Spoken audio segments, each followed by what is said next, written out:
To help protect employees from potentially hazardous chemicals, in 1983, OSHA created the Hazard Communication Standard.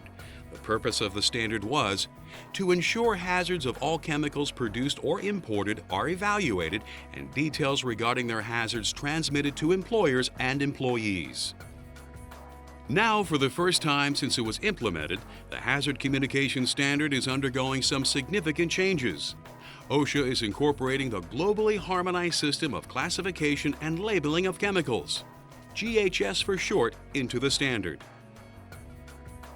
The GHS was developed by the United Nations with the help of hazard communication experts from many countries and organizations.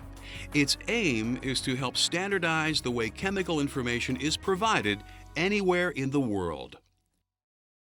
One of the major things that the GHS changes in the Hazard Communication Standard is how containers of potentially hazardous chemicals should be labeled. When OSHA originally created the standard, it was performance-based.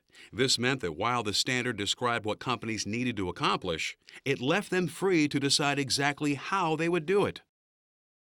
For container labels, OSHA told manufacturers and distributors of potentially hazardous chemicals what type of information should appear on their labels, but left the question of how to convey that information up to the individual companies.